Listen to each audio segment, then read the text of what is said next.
Live from KSAT 12, the Nightbeat starts right now. Tonight, a Bexar County family is begging the community to come forward with information about the death of their daughter, Desiree Rivera. Last weekend, the 21-year-old was shot and killed at a party on the southwest side. It happened here in a building on Old Pearsall Road that's not far from I-35 and Loop 410, that interchange. And the Bexar County Sheriff's Office is still trying to figure out what happened. Just days later, the night team's Avery Everett sat down with Desiree's parents, who are just devastated. My daughter didn't deserve this. She deserves to have justice. A desperate plea from two parents. Beyond San Antonio, beyond Bexar County, I know somebody out there for sure knows what happened. It's been a week since the death of 21-year-old Desiree Rivera, and her parents, Henry and Jessica Flores, say they're doing all that they can to keep her memory alive. As much as my heart aches right now, looking at her puts one little Band-Aid over there. Strong-willed and spirited. That's how they remember her. She's beautiful inside and out. And they say her life was stolen by gun violence. It's very traumatic. Rivera was shot and killed at a party on the southwest side last Saturday early in the morning. The party happened on Old Pearsall Road at what the Bexar County Sheriff's Office is calling an illegal location. The party was promoted on social media, and BCSO says a disagreement led to someone firing and hitting two people. But only Rivera died in that building. Our daughter didn't deserve what happened to her. Sheriff Javier Salazar said at the scene last weekend that her death was caught on camera. While devastating to the family, they know it means people saw what happened. So they're begging them to come forward and help this case. I mean, even if it's anonymous, just come forward. When we want to feel sad, we want to feel angry, and we want to cry. But we can feel her comforting us, telling us don't cry, don't be sad. It's important to note that while BCSO says the location of this party was illegal, it's not necessarily illegal to have attended it. That's why they're asking anyone with more information, anyone who might have been at the party itself, or anyone who might know the shooter to come forward and give information to the Sheriff's Office. Avery Everett, KSAT 12 News. And we did ask this weekend for an update, but BCSO says there's no new information on this case and that investigators are still trying to identify the suspects involved. Again, if you were at that party or have video from that night, BCSO is asking you to call them immediately at 210-335-6000 or email bcsotips@bear.org. That number and email on your screen right now. And again, you can remain anonymous. Well, we now have the mugshot for Elena Moreno, the business owner who allegedly sold cemetery headstones to families and never delivered them. Why'd you do it? Why'd you steal them from these people? I did not. She said she was innocent as she walked past our cameras yesterday to be taken to jail. KSAT aired several stories within the last month with a total of 12 families who say they paid Moreno up front and are still waiting. After those stories aired, many families took their reports to SAPD. Yesterday, they arrested Moreno for one of those cases where the family of Isaiah Velasquez paid over $8,500. Theft of that amount is a state jail felony. Police are still investigating those other reports and charges could possibly be added. Moreno's bond was set at $5,000 and she was released from jail today. Well, the state's controversial immigration law, SB 4, is set to go into effect tomorrow unless the nation's highest court makes a ruling.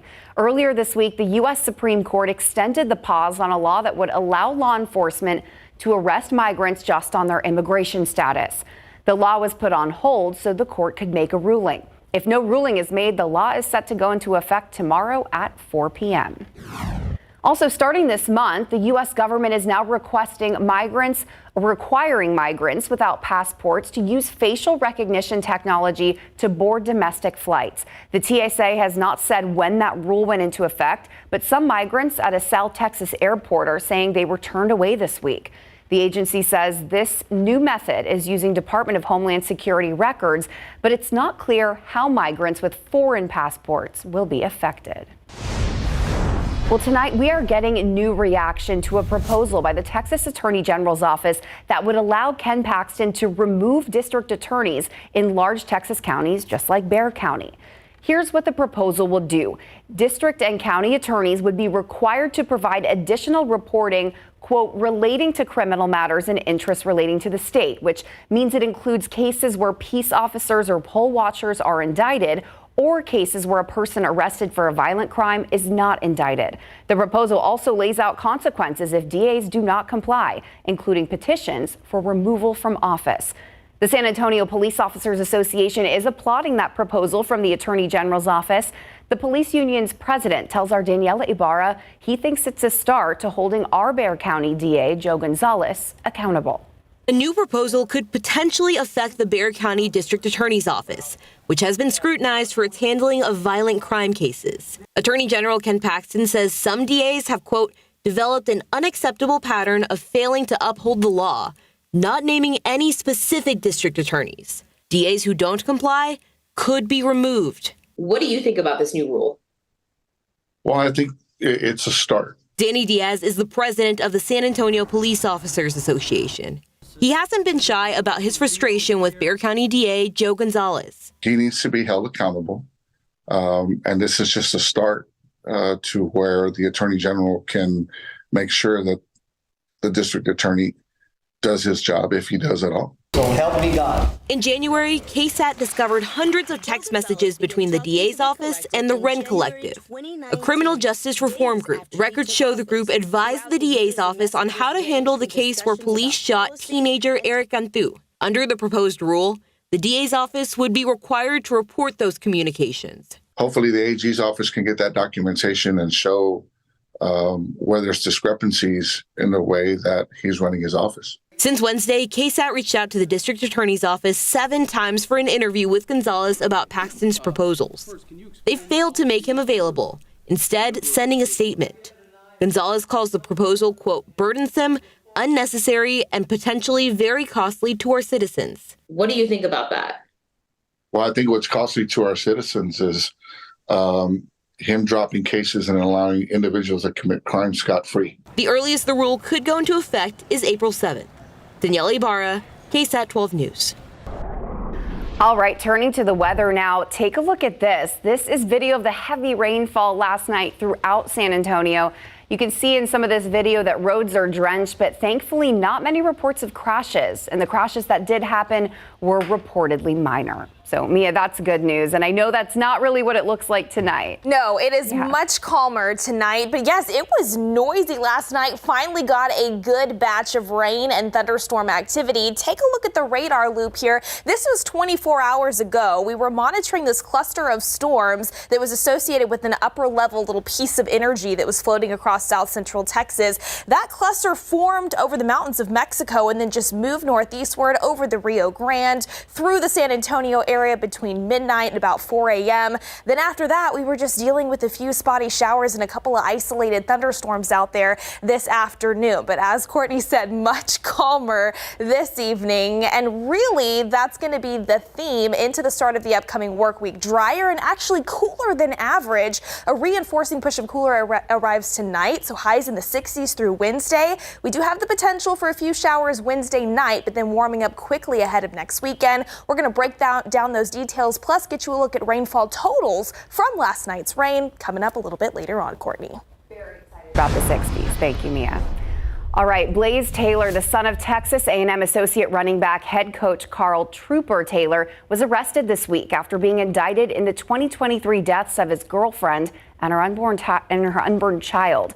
Taylor is accused of poisoning her while he visited her apartment last February. She was hospitalized that night after Taylor called 911 saying she was having an allergic reaction. The unborn baby died 2 days later, and she died in the next month. Blaze Taylor, a football analyst at Texas A&M, has been suspended by the university pending further investigation. Well, tonight, firefighters have completely contained the state's largest wildfire. The Smokehouse Creek fire burned nearly 1.1 million acres in the Panhandle over the last 3 weeks. Many people there lost their homes, farms, and ranches. Thousands of livestock were also killed in the fire. A Texas House committee is investigating the cause of that wildfire. Meanwhile, the Windy Deuce fire, which was the second largest active wildfire, is also 100% contained.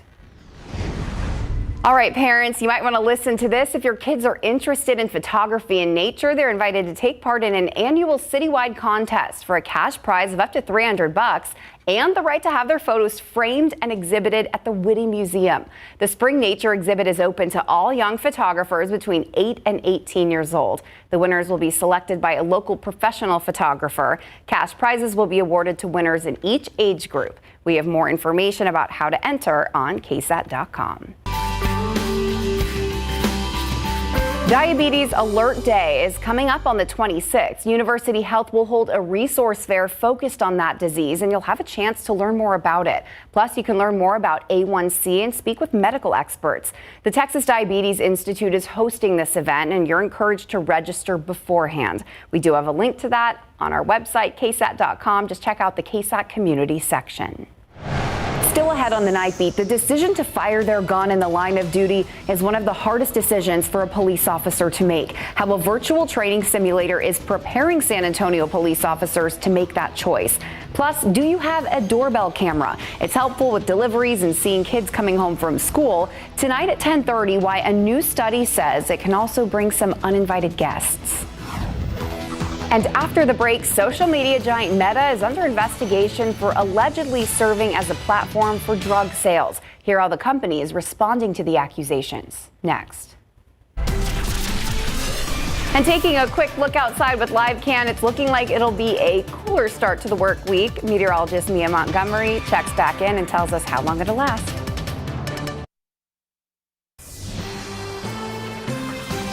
Tech giant Meta is reportedly under investigation for the alleged sales of illicit drugs on its platforms, which includes Facebook and Instagram. The Wall Street Journal reporting that federal prosecutors have issued subpoenas as part of a criminal grand jury probe. ABC's M. Nguyen now tells us how the company is responding tonight. Tonight, federal authorities investigating tech giant Meta over concerns it's benefiting from the sale of illicit drugs, first reported by the Wall Street Journal.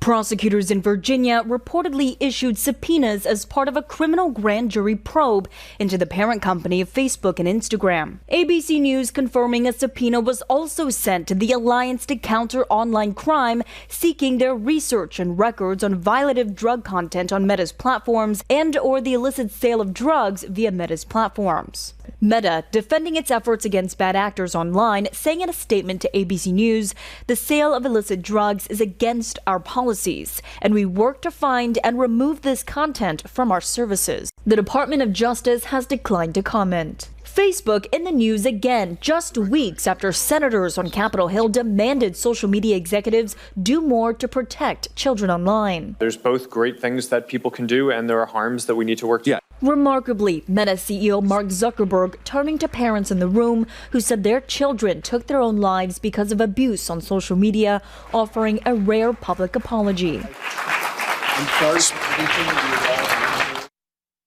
Meta also telling ABC News that government policies on online prescriptions were relaxed during the beginning of the pandemic and may have contributed to the problem. It's also worth noting these federal probes don't always end in formal charges. M. Nguyen, ABC News, Washington. Well, one senior dog in Texas has waited years to find his forever home, and his wish has finally come true. Meet Velcro, formerly known as Beluga. The 10-year-old Carolina dog mix has special needs, including being partially blind and deaf and having some mobility issues. He arrived at the Austin Pets Alive shelter in 2022 and spent over 700 days there. Then in February, 74-year-old Jeanette spent time with him and felt the dog was meant for her. She brought him home to foster with the intent of adopting. Jeanette says Velcro has since bloomed while still acting like a calm old gentleman. I love her description. Oh my goodness. So cute, little calm old gentleman. And those pictures at the beginning. So happy. Just so much joy there. I'm so happy for both of them. And I am so happy for parts of South Central Texas because we got much needed rain fell overnight. Just so happy to see. It kind of was the best of both worlds because for the most part, it was non-severe. I know it was noisy. We had plenty of lightning and thunder out there, but we're getting good soaking rains that were moving across from the west to the east, really, as a lot of us were trying to sleep last night. Here's a look at what those rainfall totals look like across the region. Just under half of an inch officially here in the Alamo City, 0.44 over at SA International, about a quarter of an inch off to our north and our west for places like Kerrville as well as Lakey. But we did see many locations pick up over an inch of rain, places like Pearsall, Pleasanton, Kennedy, even Hallettsville out east. Much needed rain there. And as I zoom this in closer to a neighborhood view around the San Antonio metro, Adkins just under an inch and a half, 1.41. Great to see there. Canyon Lake 1.13. New Braunfels about 0.6 of an inch. Helotes just over half of an inch of rain. So very, very good to see that helping chip away at the drought, which, by the way, we'll check out the latest drought monitor update coming up at the next half hour. Looking ahead to the upcoming work week, not as impressive when it comes to rain chances. I think a few sprinkles at best are possible tomorrow morning and potentially again Tuesday. As we head into the overnight hours on Wednesday and early Thursday, it's possible that we find a few showers to a stray rumble here or there. But then after that, plenty of sunshine is going to return into Thursday afternoon. Next weekend is looking much drier out there after that as well. So now our focus turns to cooler than average temperatures that also look to move in over the next 72 hours. So I want to talk about that setup in particular. Right now, still monitoring this area of low pressure that we've been talking about over the past several days, still anchored over the desert southwest. This has been responsible for the upper level pieces of energy that have been moving across the state of Texas, which also brought us that rain chance last night. But this area of low pressure over the Great Lakes region is essentially what's going to be tracking eastward through the overnight. And on the backside of that, it's going to help send a reinforcing push of some cooler air into south central Texas tonight. You can see how that's actually going to affect our morning low temperatures over the next couple of days, a bit cooler by 10 degrees tomorrow morning compared to what we found earlier this morning, near average 53 at 7 a.m. Tuesday and into Wednesday, though, even cooler, dare I say chilly. You may want the jacket stepping out for the morning drive and the drive to school. So let's talk about first what your Monday looks like. Upper 40s possible north and west of San Antonio for places like Kerrville, Comfort, even Bandera. Right around 53 degrees expected here in town. Mostly cloudy skies throughout the majority of the day. A few sprinkles certainly possible, especially through lunchtime. 60 degrees, the forecast temperature for any lunchtime plans, and a high temperature in the mid 60s for most of us, 66 in the Alamo City. Also, I do want to note it is going to be pretty breezy out there tomorrow. Winds sustained out of the northeast at about 10 to 20 miles per hour. A few gusts upwards of 30 miles per hour certainly possible. Again, most of us in the 60s, 64 in Comfort, 66 out east in Converse. Same for places like Floresville, Pleasanton, and even Poteet. After that, those cooler than average temperatures will continue Tuesday and into Wednesday. But then check out that quick warm up. We're going from cooler than average to warmer than average within the span of a day after we see that sunshine return Thursday afternoon. Plenty of it is in store into next weekend. But yes, those high temperatures will respond by nearing 80 degrees already by Friday. So a lot to still monitor. The temperature roller coaster. We're not finished with it just yet. Coming up in the next half hour, we'll talk a little bit more about KSAT Connect pictures that we got in from this morning and rainfall stats, how we're doing this month, and especially compared to the first of the year, Courtney. Yep, South Texasing. Exactly. That's how we do it here. All right, thanks, Mia, and we'll see you right after the break. Well, the San Antonio Spurs wrapped up their two-game stretch in Austin this evening with an electrifying overtime win over the Brooklyn Nets. So there's a preview of what's on Instant Replay, and Mary Rominger is going to talk about it. So exciting. It was a great game, yes. And after the loss on Friday to the Nuggets, it left Austin fans wanting more from the Spurs. Well, they got it because the Spurs delivered with a great performance tonight. Claxton out on Vassell. To Vic. You know what's coming home. The Spurs and Nets went back and forth all night, and Victor Wembanyama was doing it all tonight, making baskets, blocking shots. We'll have the highlights and post-game from Austin as the Spurs are returning home with a win. My goodness, oh my gosh, they got confetti falling right now. Confetti is falling on the floor. They're going to have to stop playing. The final day of conference championship games this weekend was everything you could want and then some. Confetti and buzzer beaters helped round out the brackets for the upcoming men's basketball tournament. That means it's time for Bracketology 101. Nick Mantis will join me as we break down the brackets with games starting in just a few days. I'm honored to have this accomplishment forever. It means everything. They have helped me since I was little, and it's awesome just to finally close it out like this. It's also the final Sunday of previews for the upcoming high school basketball all-star game, and it will air live here on KSAT 12 and our streaming platforms. We'll get you ready for an all-day basketball event next Sunday. And we have San Antonio FC. The Brahmas get ready to kick off the season.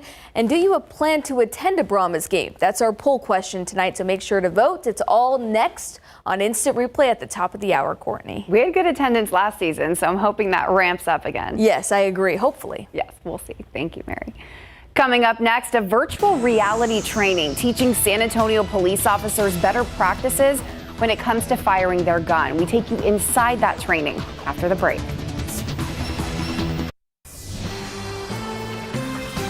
It could be a life or death decision for law enforcement officers deciding whether to fire a gun or not. Yet they have to make that choice all the time. So to help them be better prepared, SAPD officers got to take part in this virtual simulation at the training academy. Katrina Weber also joined the training, and she found out it is no easy task. They're the stories that make headlines, a police officer shooting someone. In fact, officers with San Antonio Police shot 22 people throughout last year. So what you're feeling now is what a brand new cadet might be feeling. Today, I took a walk in their world through their virtual 180 simulator. You get that good grip and pulling it out. You're pulling it out. The first step, getting used to holding and firing a weapon. Okay, you're pretty close. So there you go. The stakes quickly got higher with scenarios that could go wrong at any moment. All the people here were actors. We got a call about illegal dumping, and so I came to investigate. That's part of my job. All right. Fortunately, words worked here, but I found out that isn't always the case. He's got a gun! A distraught man with a gun ignores all my commands. Put the gun down, Aaron. Aaron, come away from the building, Aaron. I'm forced to shoot him from behind, killing him. Aaron, I can't let you go in the building.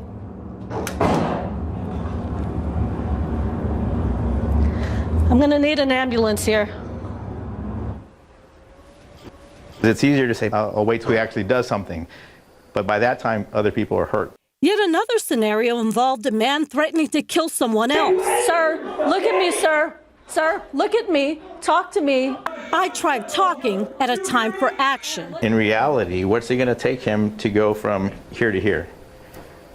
Nothing. A split second. Right. To make matters worse, I overlooked one potential victim. Did you even notice the baby right there? No. The baby's crying the whole time, but you're focusing on this. While this may be virtual reality, the lessons here are based in everyday reality for police. Katrina Weber, KSAT 12 News. Tonight, the manhunt for the suspect accused of shooting and killing a New Mexico police officer is finally over. Authorities say Jeremy Smith was arrested this morning after getting into a shootout with police officers in Albuquerque. Smith is accused of killing Officer Justin Hare Friday after a traffic stop 230 miles east of Albuquerque. Authorities say they learned where Smith was after a clerk at a gas station spotted him and called 911. I want to thank every local agency, state police, federal entities, everybody that came together to work as a team to make sure that we took someone that was very dangerous to the public, all of our communities into custody. New Mexico State Police say Smith has an extensive criminal history. He's facing multiple charges, including first-degree murder and armed robbery. Officer Hare leaves behind his girlfriend and 2 young children. Well, the days of being stuck behind someone with a cart full of items in the self-checkout line over at Target are now over. The Minnesota-based retail giant has announced customers will be limited to no more than 10 items if they go through the self-checkout. The change to express self-checkout went into effect today at most of the chain's 2,000 stores nationwide. Target says it piloted the express self-checkout option in 200 stores last year. They found the checkout process was twice as fast in those stores. But Target also says it plans on opening more traditional lanes that are staffed by employees. Best Buy has recalled more than 250,000 Insignia air fryers due to fire, burn, and laceration hazards. No injuries have been reported, but the company has received 24 reports of the air fryer handles overheating and the glass door shattering. There have been 6 reports of the air fryers catching on fire. The Insignia air fryers were sold at Best Buys in the U.S. and Canada, online or through third-party sellers from November 2021 through November of last year. Customers are advised to immediately stop using them and don't try to return the air fryers to Best Buy. Instead, if you're a customer that's affected, you can register for a refund or restore credit by going to the Best Buy website.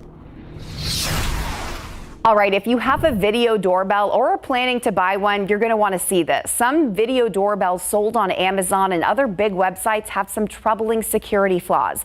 As 12 on Your Side's Marilyn Moritz explains, someone could be watching you come and go from your home and you'd likely never know it.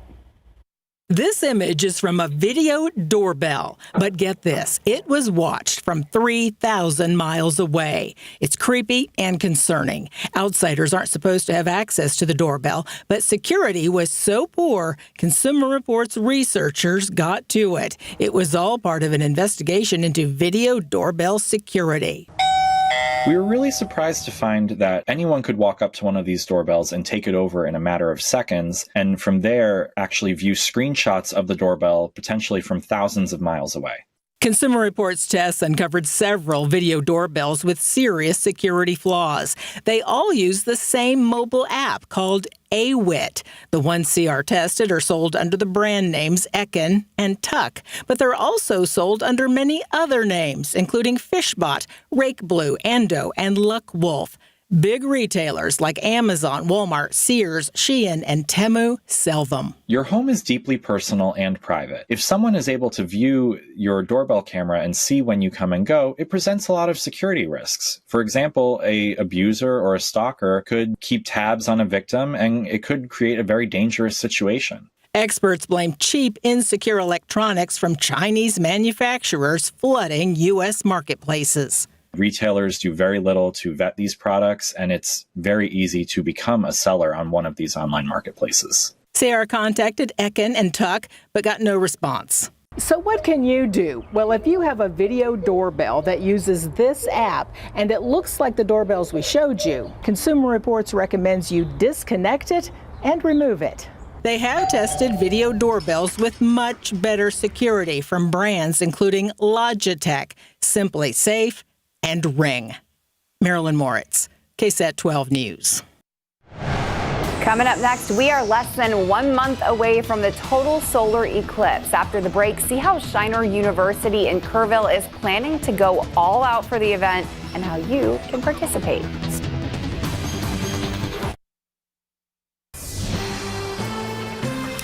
Shiner University is going all out for next month's total solar eclipse. Its Kerrville campus is in the path of totality. Staff has spent nearly 2 years preparing for a big weekend of events. Patty Santos takes us inside their plans and how you can participate.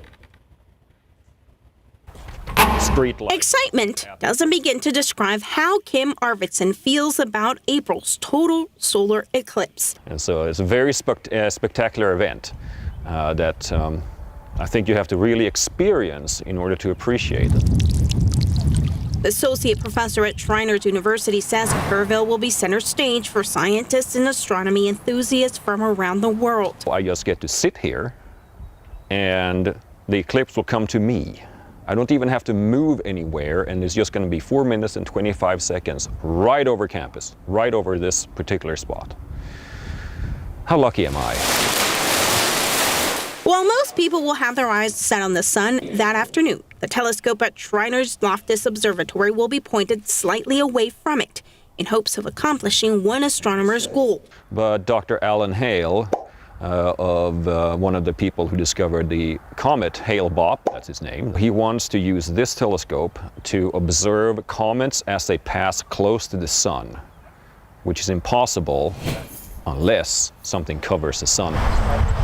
Arvison plans to watch the eclipse here on the university lawn with about 2,000 other campus visitors. We have had folks that are coming from Germany. We have folks that are coming from San Diego, Los Angeles. We have Michigan. Shriners festivities will start before the total eclipse. It will host a 5-day campus-wide event centered around the celestial event. We pride ourselves on doing things that really will help showcase that, but also give community a wonderful experience when they come here. Adrian Wingard with Shriners says the October partial eclipse was a good run-through. This time, 16 campus apartments will be available for rent, while visitors can also enjoy wine tasting, music, and more. That is not something you see every day. How often do you see the sun shining through valleys on the moon? Not that often. The universe loves you. The universe, yes, the universe loves us and Durango, Mexico, and the rest of the eclipse path. Patty Santos, KSAT 12 News. The universe loves him and all of us because we're in that path. We're getting so close to that solar eclipse. Scan this QR code on your screen. It'll take you to our Eclipse Authority page, and there you can find everything you need to know ahead of the big day on April 8th. You know, I was laughing at how I'm amazed at how much work he's put into that, how excited he is. And I'm like, we have people who are just as excited in our newsroom. Talk about it daily. One of them is in the studio with me right now. So very excited. 22 days away. Hey, let's just hope that the weather cooperates and we have clearer skies, much clearer than what we saw today. We have the cloud cover in place today with that spotty rain, a couple of isolated thunderstorms here and there. Here's a look at the almanac data. 61 degrees, the official low temperature, 68, the official high. That is actually below average. Most of us were below average thanks to the cloud cover in place and some of that rain-cooled air. Rock Springs, for instance, 55 degrees, the high temperature. A little bit warmer, though, farther off to our southwest, 72 in Cotulla, 73 in Laredo. With that reinforcing push of cooler air arriving, 60s expected over the next 72 hours before we quickly warm things up ahead of next weekend. We'll have another in-depth look at that forecast after the break. All right, Mia, so we were some of the lucky ones. We've gotten a lot of rain at my house over the past few days, but I wish I could tell you how much. I say this every time. I need to get a rain gauge. We need to get Courtney a rain gauge. I'm going to put that at the top of my list now because I feel like we've had this conversation so many times. Text me and remind me. Yes, I will put that on my list of reminders and things to do. And speaking of rain gauges, we got a ton of KSAT Connect photos in of what your backyard rain gauges look like when you woke up this morning. This was from South Bexar County, about an inch of rain sent in from Lance. Thank you for that. The last 24 hours in the southeast side, Highland Hills area, about an inch and a half in that rain gauge. This was actually just sent in South San Antonio from the overnight storms.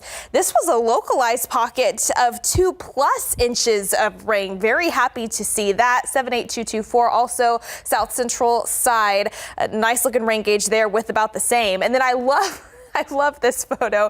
Timberwood Park, about 1 inch of rain. You can see, yes, the wet ground, but also all of the deer out there that are so very excited to see some of that rain as well. Thank you to everybody that sent in those KSAT Connect photos. All right, let's talk a little bit about rain and where we stand so far this month since the start of the year. So since March 1st, over half of an inch of rain, but we're about 3/4 of an inch below where we should be for this time in March. The good news is, though, thanks to the rain that we saw in late January, that really helped us get a kickstart on that running total for 2024. So since the start of the year, over 8 inches now here in the Alamo City. So we are still doing pretty good. all things considered, over 3 inches above where we should be since January 1st. Now, how does that translate to the drought monitor? This was the latest update that was released on Thursday. We still do have extreme drought that is in place, specifically across portions of the hill country northwest of San Antonio for places like Bernie, Kerrville, even stretching over to Bandera, northern Medina County, maybe just north of the Highway 90 corridor there. The good news is that this area did receive some rain, especially Kendall County overnight. That was not included, of course, in this past update, but will be included in the one that we see this coming Thursday. So we'll be sure to get you an update and see if we see any improvements at all across south central Texas. All right, until then, here's a look at your weather headlines. Cooler than average start to the week, highs in the 60s tomorrow through Wednesday. Our next best chance for rain, it's not going to be widespread or for everybody, but a few scattered showers to a couple of storms possible overnight Wednesday, and then quickly warming up ahead of next weekend as we start to see more sunshine return late Thursday and into Friday as well. So let's talk all about it right now. Plenty of cloud cover in place, 61 degrees, winds out of the north at about 5 to 15 miles per hour. Dew points in the mid 50s. The good news is in terms of the humidity, it's been very muggy out there this weekend. The humidity is going to drop tomorrow, so very pleasant feeling tomorrow and into Tuesday before we start to see a bit more moisture return through the second half of the upcoming week. By the way, because that drier air is expected to move in here at the surface, that's why just a few sprinkles are possible. Unfortunately, most of us tomorrow will likely miss out on any measurable rain. Low 50s expected first thing in the morning, 61 degrees at 1 p.m., mostly cloudy skies, a high temperature right around 66. I mentioned earlier that it is going to be breezy.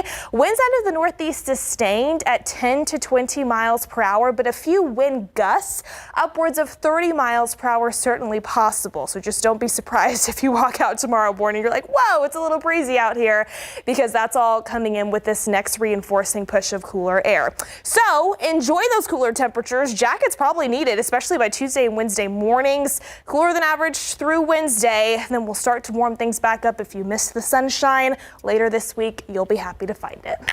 This is why we can't put any of our clothes away for seasons. Even in mid-March during spring break. Exactly. Keep them all out, people. Okay, thanks, Mia. After the break, sequels led the way at the box office this weekend. See how the top 5 films in theaters did this weekend. That's next.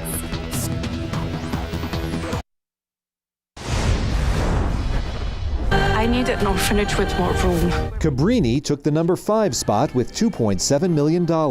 Imaginary fell to 4th on ticket sales of $5.6 million. Arthur the King, starring Mark Wahlberg, debuted in 3rd place, earning $7.5 million. Muad'Dib, the prophet, the one who points the way.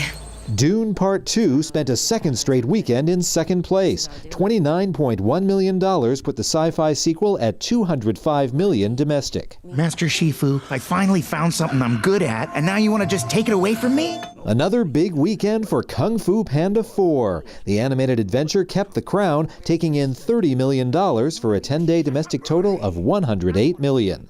In Hollywood, I'm David Daniel. I didn't even know there were 4 of those movies. All right, soccer is back, and San Antonio FC already has 2 games under its belt as the club tries to put together another championship season. Back here in the studio for a preview of what's coming up on Instant Replay is Mary Rominger. Hey, Courtney. Hey, they're doing pretty well. They are, and this offseason, the club brought in exceptional talent. And if you remember last year, SAFC set a club record for draws in a season. Well, it looks like they're on track to do that again. Yeah, so we ask of all our players entering the game to be game changers, to bring energy, the intensity, so that their teammates can feed off that, and he did exceptionally well. San Antonio FC went down early but found a way to come back against former goalie and now Tampa Bay Rowdy Jordan Farr. We'll tell you how this went down in the only matchup San Antonio FC will have this season against their former championship teammate. He kind of shocked everybody. You know, he has a massive leg. He can place the ball, very accurately. We know the time without football can be boring for some, so that's why it's time to get you ready for Brahma's football. We'll continue our training camp previews to get you ready for March 31st, their home opener in the Alamo Dome. and get your brackets and Sharpies ready. We've got Bracketology 101 for you. Nick Mantis and I will share our thoughts on the favorites in the men's tournament and who could be breaking up your brackets. Instant replay starts in just a few minutes. We both made it. Yeah. Both oh yeah, UT, Iowa State. Yeah. Let's go. Pretty good this year though. I'm not going to compete. We'll be right back after this.